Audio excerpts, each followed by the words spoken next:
자, 어린이들 다 모여 주시기 바랍니다. 네. 우리 앞을 보시면서 오늘 설교의 제목 한번 같이 읽어보겠습니다. 시작. 성령님의 기도 제목. 네. 우리가 크리스찬이 되면 그 많은 특권이 주어지죠, 우리한테. 예. 지금 이제 오늘 말씀은 크리스찬이 된 사람들에게 주시는 말씀입니다. 자, 많은 특권을 받는데 그 중에 하나가 이제 성령님하고 관계된 거죠. 성령님이 우리에게 오셔서 우리와 동거하신다는 거 우리가 잘 알고 있지 않습니까? 네, 성령님이 우리에게 주시는 어, 은혜와 선물은 정말 많죠. 성령님이 우리를 위해 해주시는 것들은 정말 많습니다. 그 중에 일부만 한번 살펴보겠습니다. 한번 정리를 해보죠.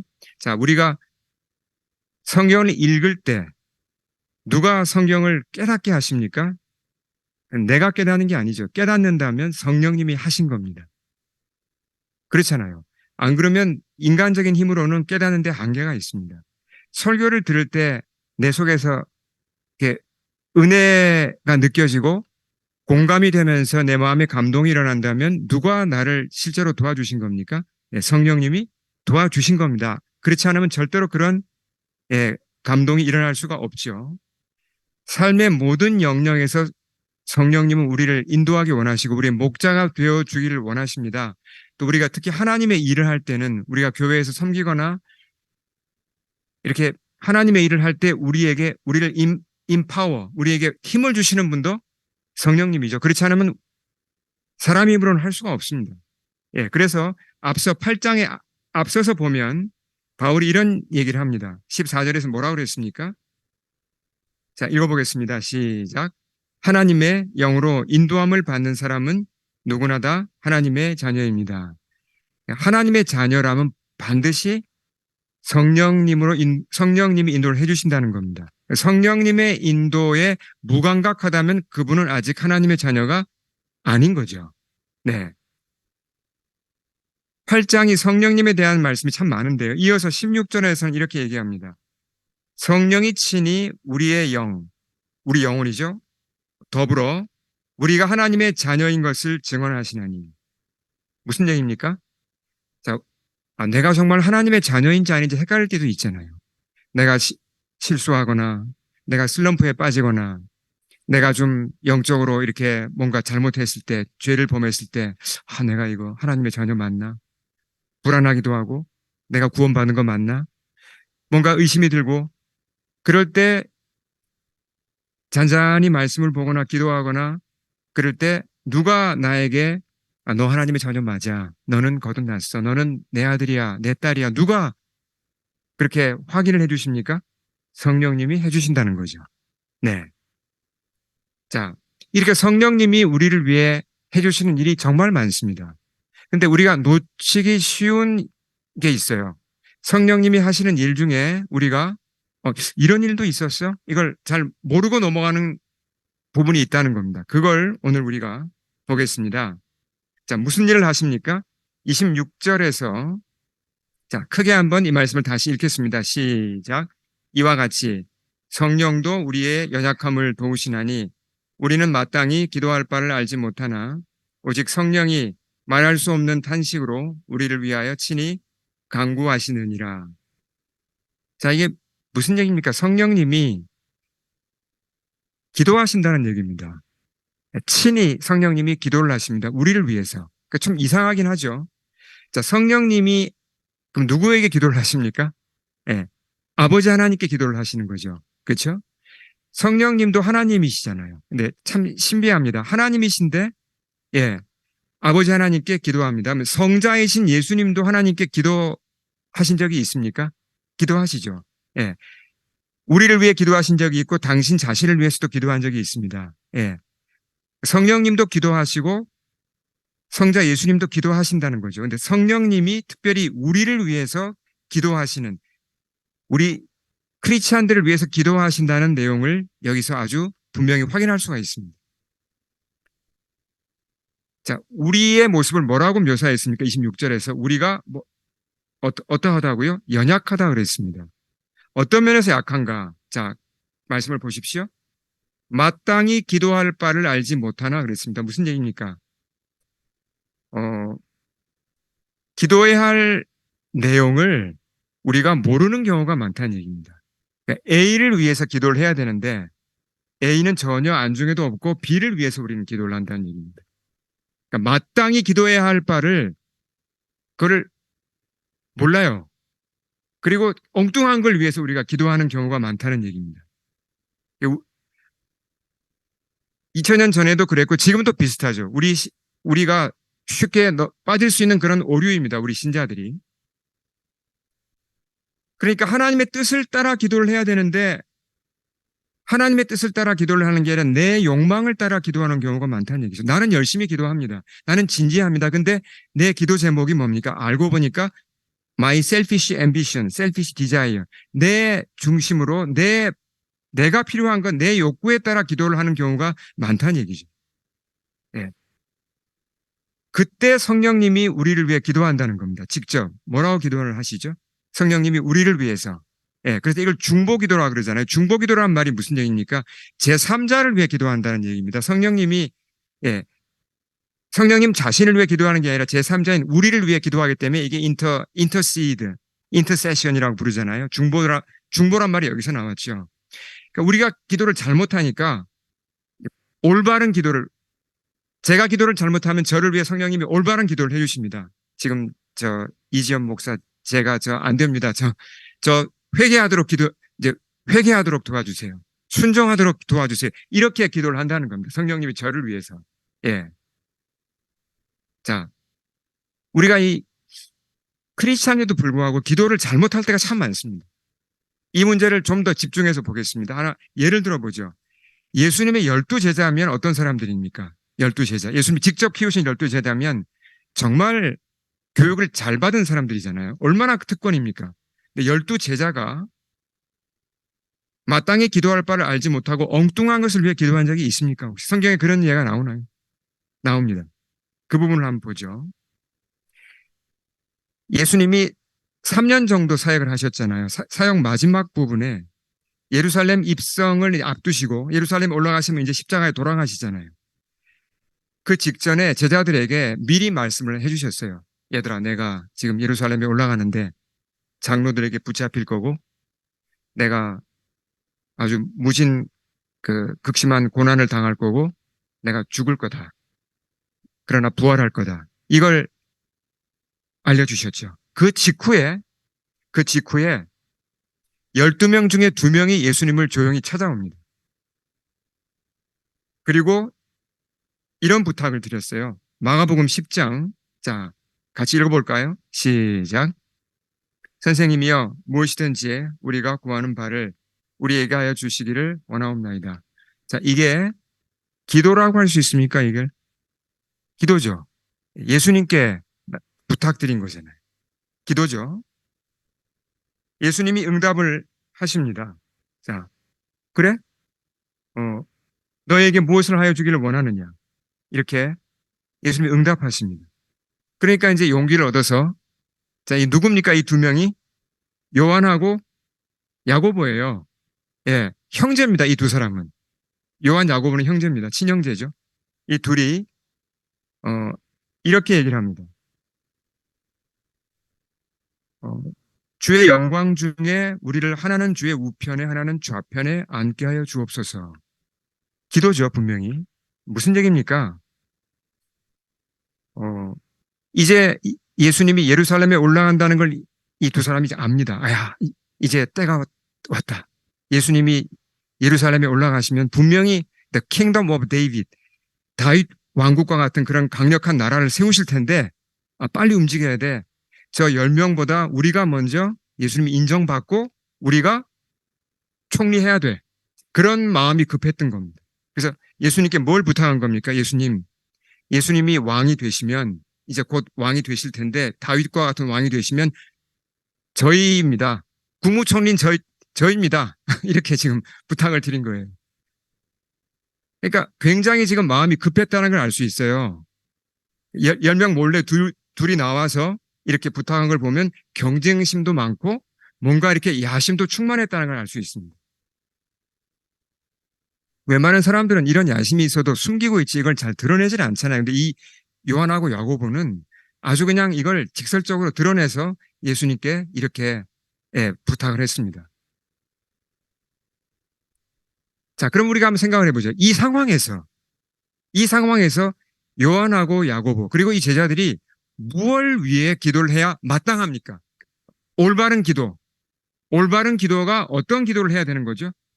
뭘 왜 기도해야 됩니까? 성경에 힌트들이 있어요. 뭘 왜 기도해야죠?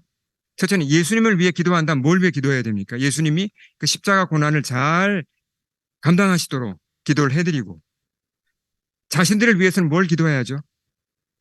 극도의 지금 시련이 올 거잖아요.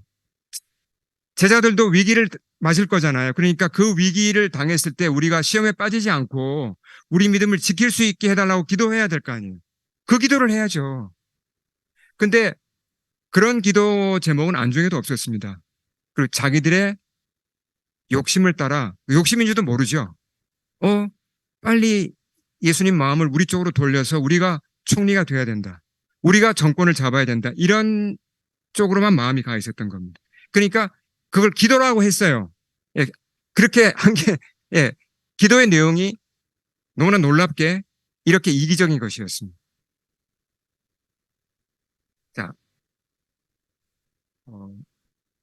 앞서서 다시 이제 로마서로 돌아오면 성령님이 우리 신자들을 위해 기도하실 때 그냥 기도하시는 게 아니라 탄식하신다는 표현이 나옵니다. 이 탄식이라는 표현은 영어 표현을 참조하시면 이건 한탄이에요, 한탄. 한숨을 쉬는 겁니다. 고통스러워서 아이고 이를 어쩌나 저런 너무 이거 어떡하지? 이런 탄식이거든요. 그러니까 탄식하면서 기도한다고 그랬습니다. 성령님이. 왜냐하면 우리 신자들이 너무 엉뚱한 걸 위해 기도를 하니까 아무리 가르쳐도 마땅히 기도할 바를 위해 기도하지 못하고 자꾸 그냥 자기 좋은 것만 찾아서 기도를 하니까 성령님이 탄식한다는 표현입니다. 자, 그러면 요한하고 야고보가 예수님께 지금 드린 지금 이상한 기도 앞에서 성령님이 탄식을 하셨을까요? 하지 않았을까요? 탄식할 수밖에 없죠.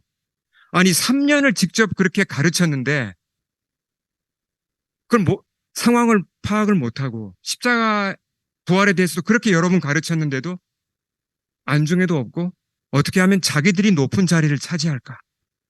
거기에만 지금 관심이 있는 겁니다.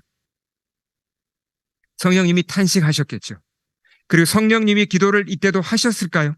요한하고 야고보를 위해서 기도를 하셨을 겁니다. 뭐라고 기도하셨을까요? 쟤들이 좀 정신을 차리게 하소서. 앞으로 시련이 올 건데, 십자가의 시련이 올 건데 넘어지더라도 일어나게 도와주소서. 이렇게 기도하지 않았겠습니까?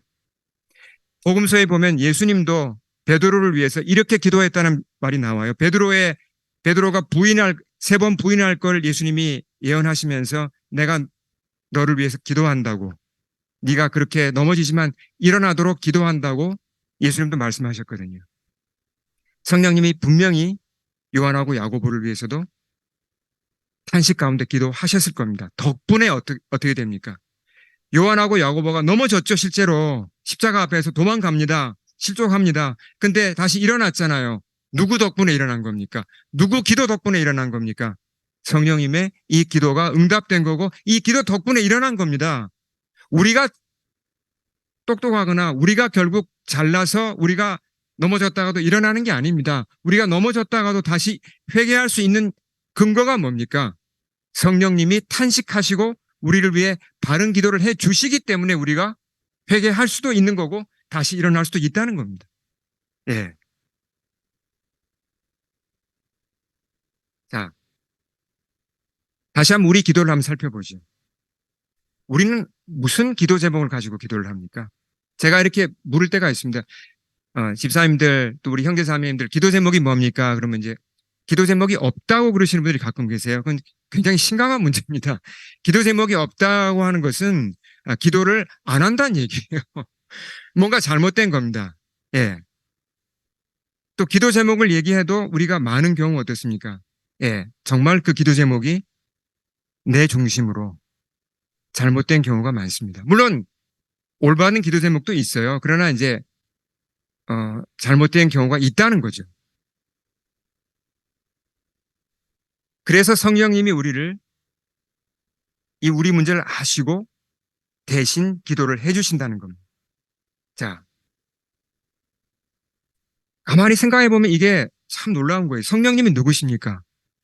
정말 성령님이 성경에서 묘사하는 그대로 본다면 성령님은 하나님이시고 전능하신 분이시고 그분이 나를 돕고자 하시고 나를 위해 기도하신다는 게 얼마나 놀라운 특권이에요. 그러면 내가 그분하고 내가 호흡을 맞춰서 그분을 잘 따라가고 그분의 기도를 따라 나도 기도하고 이렇게 하는 게 내가 정말 잘 되는 거 아니겠습니까? 그렇잖아요.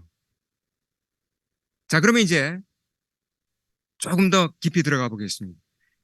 우리가 성령님이 우리를 위해 성도들을 위해 기도한다는 건 우리가 알았습니다. 자, 그러면 오늘 설교의 제목이 뭐였죠? 기억나세요? 성령님의 기도 제목입니다. 네, 제목이 중요해요. 제목이. 네, 제목을 정하는데 제가 시간이 많이 걸립니다. 제목 속에 중요한 포인트가 들어있는데요. 그러면 성령님이 우리를 위해 기도하시는데 성령님도 기도 제목이 있을 거 아니에요. 우리를 위한 기도 제목이 뭘까? 물론 사람들이 다양하니까 예, 저를 위한 기도 제목, 또 우리 학성이를 위한 기도 제목, 우리 또 방집사님을 위한 기도 제목 다 조금씩 다르죠. 우리 사람이 다르듯이 각각 다른 기도 제목이 있습니다. 그렇죠? 근데 모든 크리스찬들에게 공통으로 두신 기도 제목이 있습니다. 크리스찬이라면 누구나 성령님이 이 기도 제목을 먼저 기도하세요. 제일 중요한 first prayer topic입니다. 그게 뭘까요? 오늘 말씀에서 찾을 수 있습니다. 자, 이어지는 27절 볼까요? 같이 읽어보겠습니다. 시작.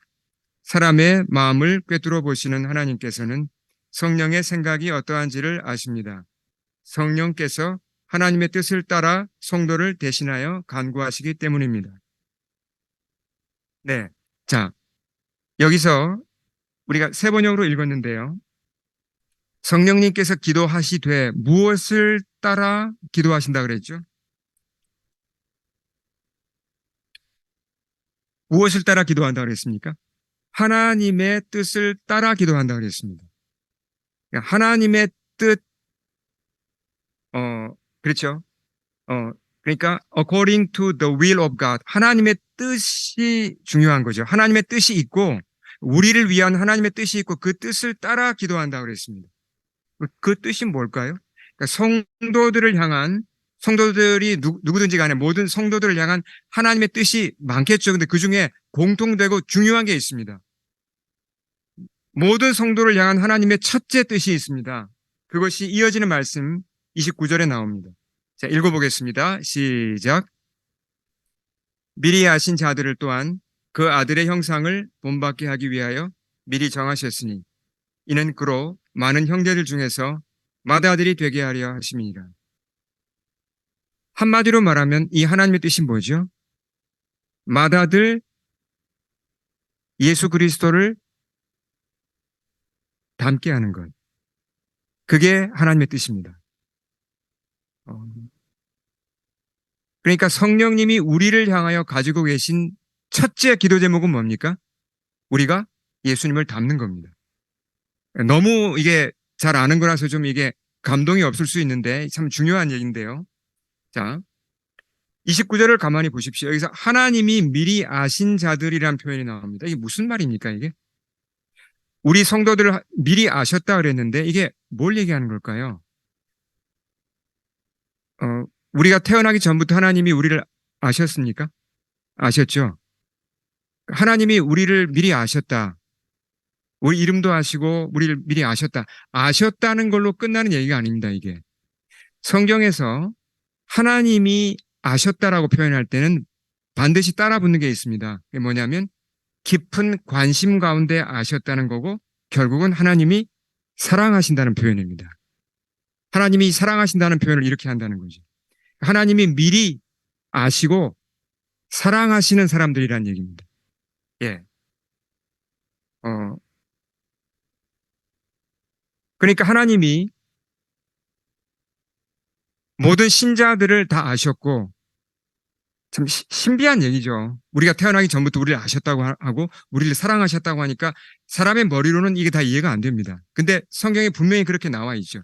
하나님은 미리 아시고, 미리 사랑하시고, 그리고 미리 계획을 세워두셨어요. 어, 내가, 어, 이 아들의 인생에는, 이 딸의 인생에는 이런 일을 이룰 것이다. 우리 각 사람의 인생에 두신 뜻이 다 다르지만 공통적으로 두신 뜻이 뭡니까? 가장 중요한 뜻이 예, 그리스도를 닮은 자로 만들겠다는 거예요. 그게 하나님의 뜻이에요. 예. 이것이 성령님의 우리를 향한 첫째 기도 제목이라는 겁니다. 이 부분을 우리가 좀 환기하고 좀 이 부분을 좀 정신을 차리고 좀 생각해 볼 필요가 있습니다. 예수님 닮는다는 얘기를 하도 많이 들었기 때문에 우리가 너무 좀 이렇게 그냥 습관적으로 되기가 쉬운데 그렇지 않습니다. 성령님의 첫째 기도 제목이 뭐라고요? 우리가 예수님 닮는 겁니다. 그걸 위해 첫째로 광고하신다는 거죠. 자, 그러면 생각을 해보죠. 이 길에도 종류가 두 가지가 있잖아요. 정도가 있고 사도가 있습니다. 바른 길이 있고 이 그릇된 길이 있습니다. 어, 나의 첫째 기도 제목이 뭔가 하는 겁니다. 나에게 가장 중요한 기도 제목이 뭔가 하는 겁니다. 그것이 성령님의 기도 제목과 일치한다면 할렐루야 정말 감사한 일이죠. 근데 이게 어긋난다면 엇박자로 나간다면 문제가 심각한 겁니다. 신앙생활을 우리가 완전히 잘못하고 있는 거고 시간 허비하고 에너지 허비하고 우리 인생을 완전히 웨이스트 할 수 있다는 거죠. 내가 신자일지라도. 우린 거듭나서 예수님 믿지만 우리 기도를 한번 살펴보십시오. 우리가 뭘 위해 기도하는지. 대부분 이런 기도 아닙니까? 하나님, 이 고난을 좀 피하게 해주십시오. 하나님, 저 좋은 성적 필요합니다. 도와주세요. 하나님, 저 원하는 직장에 들어가도록 도와주세요. 하나님, 저 승진하도록 도와주세요. 하나님, 사업 지금 어려운 거 아시잖아요. 주님 도와주세요. 주님, 치유해 주세요. 병을 낫게 해주세요. 뭐, 이 기도가 나쁘다는 얘기가 아닙니다. 이런 기도도 해야죠. 그렇지만 우린 주로 이렇게 기도합니다. 우리의 첫째 기도 제목이 이겁니다. 그리고 끝에 그래도 한마디 옵션으로 붙이는 게 있죠. 그리고 예수님도 닮고 싶어요. 우린 이 옵션이에요. 근데 성령님의 기도 제목은 첫째가 뭐라고요? 첫째가 얘가 그리스도를 닮도록 하소서. 어떤 때는 좀 무시무시할 때도 있어요. 어떻게 기도하십니까? 성경에서 우리가 그 이끌어낼 수 있는 성령님의 기도가 성령님 이렇게 기도한다고 우린 도와집니다. 무슨 말입니까? 얘가 고난을 당하더라도 시련을 당하더라도 그리스도를 닮게 해주세요. 이게 성령님의 기도라는 얘기입니다. 네. 물론 성령님이 기도만 그렇게 하시는 게 아니라 실제로 우리의 삶을 그렇게 인도하세요. 우리는 참 편한 길을 원하는데 성령님이 봐서 아 얘가 그냥 두면 안 되겠다. 그냥 두면 얘가 예수님 닮을 그리스도를 닮을 가능성이 별로 없어. 그럼 어떻게 하시죠? 고난을 허락하십니다. 시련의 길로 들어서게 그냥 그쪽으로 밀어 넣으시죠. 성경에서 대표적인 예가 누굽니까? 떠오르는 사람 안 계십니까? 예. 거듭나서 신자가 되었지만 성령님의 소원하는 바 하나님 닮고 그리스도 닮는 것은 전혀 관심이 없고 자기 욕심만 따라가다가 아주 고생한 사람 기억나는 사람 없으세요? 성경에서 가장 대표적인 사람이 야곱이죠. 그렇잖아요. 야곱은 창세기 28장 베델에서 거듭났습니다. 거듭났다고 할 수 있습니다. 근데 그 이후에 계속 뭘 추구하고 살았죠? 예, 라헬을 얻고자 14년을 일합니다. 재산을 모으고자 6년을 더 일하고 하나님께는 관심이 별로 없었습니다. 그러다가 결국 하나님이 그냥 그대로 두면 안 되겠다. 어떻게 하셨습니까? 다리가 부러졌죠. 예. 그에, 예. 하는 수 없이 고관절을 치셨죠. 탈골된 다리 하나가 부러진 후에 야곱은 비로소 정신을 차리고 뭘 구하기 시작했습니까? 아, 하나님이 복이구나. 하나님을 예, 찾기 시작했습니다. 자,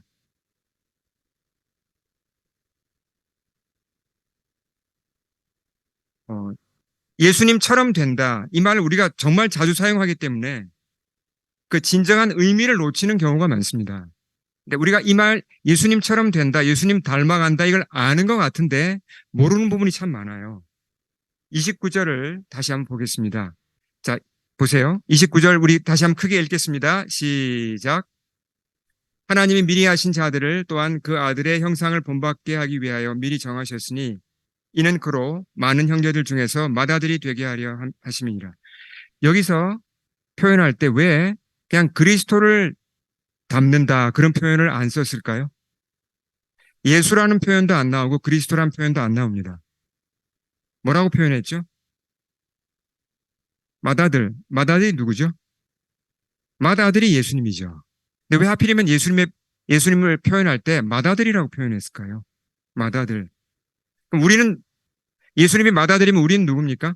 예수님 덕분에 하나님의 자녀가 된 우린 입양된 겁니다. 우리 원래부터 아들은 아니었죠. 딸은 아니었습니다. 예수님 덕분에 하나님의 아들로 딸로 입양되었잖아요. 그렇죠? 그러니까 맏아들은 예수님이십니다. 패밀리를 지금 보여주고 있는 거죠. 그러니까 그리스도를 닮는다는 표현을 쓴 게 아니라 맏아들을 닮는다는 표현을 쓴 게 왜 그러냐면 두 가지 관계 때문에 그렇습니다. 관계. 맏아들 예수님과 아버지 하나님과의 관계입니다. 그러니까 우리가 예수님을 닮는다고 하는 말은 무슨 말이냐면 예수님이 하나님 아버지와 친했던 것처럼 우리도 하나님 아버지와 친해지는 걸 얘기하는 겁니다. 그게 핵심이에요. 예수님과 하나님 아버지가 얼마나 친했습니까? 정말 온전한 신뢰와 사랑 속에 그 아버지와 아들의 관계잖아요. 그 관계를 우리도 좀 닮아가고 그렇게 하나님과 더 친해지고 정말 관계가 가까워져서 아들, 딸이 되는 겁니다. 그게 예수님처럼 된다는 표현이죠. 이해하시겠죠? 두 번째 관계는 뭡니까? 어떤 관계가 있습니까? 맏아들과 그 입양된 아들과 딸들. 그러니까 맏아들이신 예수님이 사실 사람의 몸을 입고 이 땅에 올 필요가 있었습니까? 혹시 이런 거 아닌가? 예수님이 너무 외로워서, 이거 참 외롭다. 뭐 창조주지만 참 외롭다. 그래도 사람들을 좀 창조해가지고 좀 재미있게 좀 살아보자. 그래서 살아간 사람들을 구원해서 친구 삼으려고 예수님이 이 땅에 오셨습니까? 아니죠. 예수님에게 뭔가가 필요해서 이 땅에 오신 게 아닙니다. 전혀 필요 없이 예수님은 하나님 아버지와 성령님과 그 관계 속에서 아무것도 더 필요한 게 없이 완벽한 사랑과 평강 속에 기쁨 속에 계시던 분이었습니다. 근데 왜 이 땅에 오신 겁니까? 왜 굳이 그렇게 사람이 되셨고 왜 굳이 십자가를 지셨습니까? 우리가 다 이해할 수는 없습니다. 그러나 분명한 건 그분이 자원해서 그냥 우리에게 선물을 주신 거예요.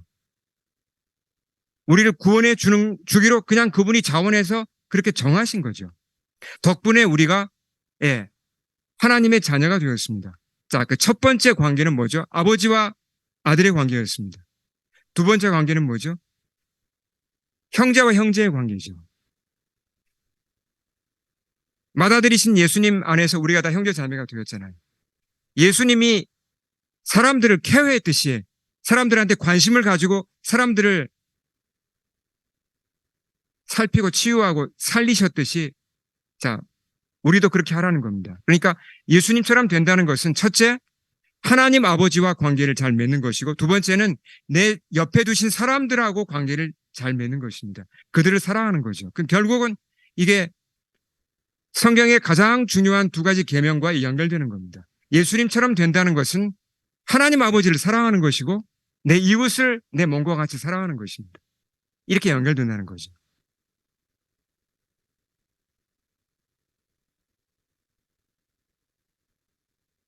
근데 예수님처럼 된다. 이걸 우리가 너무 그냥 이론적으로 생각하고 너무 추상적으로 생각하기 쉬운데 우리의 삶에서 사실은 정말 우리가 고민하고 실천하고자 애를 써야 되고 싸워야 되는 문제예요.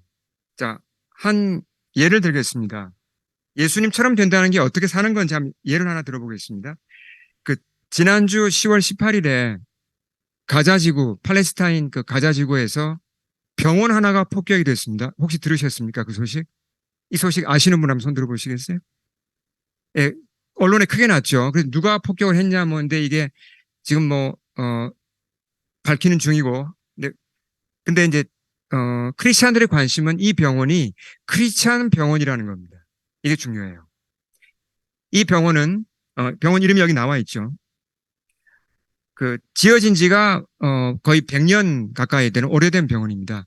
그러니까 가자 지구에 있는 그 큰 병원 중에 하나예요. 아주 중요한 병원입니다. 그리고 유일한 크리스찬이 세운 병원입니다. 가자 지구에 크리스찬들이 있습니까? 가자 지구 대부분의 사람들의 종교가 뭐죠? 팔레스타인 사람들의 종교가 뭐죠? 예, 무슬림이에요. 대부분 무슬림이 살고 있습니다. 근데 크리스찬들이 이 병원을 세웠고요. 우리 교회가 속해 있는 서든 베프티스트 남침례 교단에서 한때 이 병원을 운영했었습니다. 지금은 이제 영국 앵글리칸 처치에서 이 병원을 운영하거든요. 근데 이 병원 디렉터가 있습니다. 이름을 제가 여기 써놨습니다. 그 슈하이라 타라지라는 이제 여자분인데요. 30년 가까이 이 병원의 디렉터를 일을 했습니다. 근데 이분이 아메리칸입니다. 사우스 캐롤라이나 출신이에요. 사우스 캐롤라이나 출신의 아랍 크리스찬입니다. 그러니까 오리진은 아랍인데 크리스찬이 된 분이죠.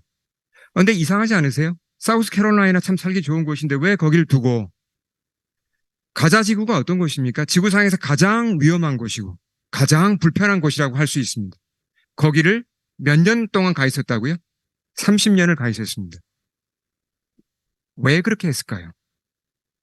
저는 그걸 참 생각을 많이 했습니다. 왜 이분이 이 편한 미국을 두고 그 가자 지구에 들어가서 30년을 섬겼는데 그 거의 새벽에 일어나서 밤 늦게까지 일을 한다는 제가 간증을 읽었습니다. 그렇게 30년을 섬긴 그 이유가 뭘까요? 동기가 뭘까요? 우리가 100%다 자세한 건 알 수 없죠. 그러나 이분이 인터뷰한 걸 쭉 읽어보니까 한 가지는 분명합니다. 예수님 때문이에요. 예수님 때문에. 이 병원이 보세요. 크리스찬 병원이면 그러면 크리스찬들만 치료해 줄까요? 아닙니다. 대부분의 환자는 무슬림이에요. 그리고 유대인도 있고 물론 이제 소수의 크리스찬도 있습니다. 종교를 묻지 않고 아픈 사람이면 누구나 다 받아줍니다. 그 정성껏 치유해줘요.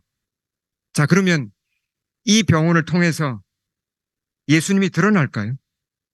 팔레스타인 사람들한테, 그 무슬림 사람들한테 예수님이 드러날까요? 드러납니다. 굳이 입으로 전도해서 드러나긴 참 어려운 땅입니다. 이 땅은. 그렇잖아요. 금지되어 있으니까. 근데 무슬림들이 알죠. 아, 저 병원 크리스찬들이 운영하는 곳이야? 저 사람들 저렇게 고생하면서 원장은 미국 사람이래. 근데 왜 저 사람이 이렇게 이 고생하면서 여기 30년이나 와 있지? 왜 그럴까? 생각하지 않겠습니까? 그러면서 전도가 되는 겁니다. 가자지구에 크리스찬이 있을까요? 있습니다. 소수지만 있어요. 이런 병원 사역을 통해서 주로 마음을 연 사람들이 대부분일 겁니다. 자, 정리하면서 제가 도전을 드리고자 합니다. 성령님이 우리에게 가지고 계신 가장 중요한 기도 제목이 뭐라고요? 우리가 그리스도를 닮는 것입니다. 이 인생 목표를 이 기도 제목을 내가 받아들이지 않는다면 내 인생은 앞으로 정말 힘들어질 겁니다. 성령님하고 엇박자로 갈 거예요. 정말 다시 한번 진지하게 생각하고 이 성령님의 기도 제목을 나의 첫째 기도 제목으로 우린 받아들여야 합니다. 그리고 삶에서 어떻게 이걸 실천할 건지 우린 기도하고 생각해야 합니다. 두 가지로 요약된다 그랬죠. 하나님을 사랑하는 것이고 이웃을 사랑하는 것이고 이것을 실천하는 것이 예수님을 닮는 겁니다. 우리가 기도할 때 주님이 알려주실 겁니다. 어떻게 이 기도 제목을 위해 기도하면서 이렇게 살아갈지 실천할 수 있을지 알려주실 겁니다. 우리 함께 기도하겠습니다.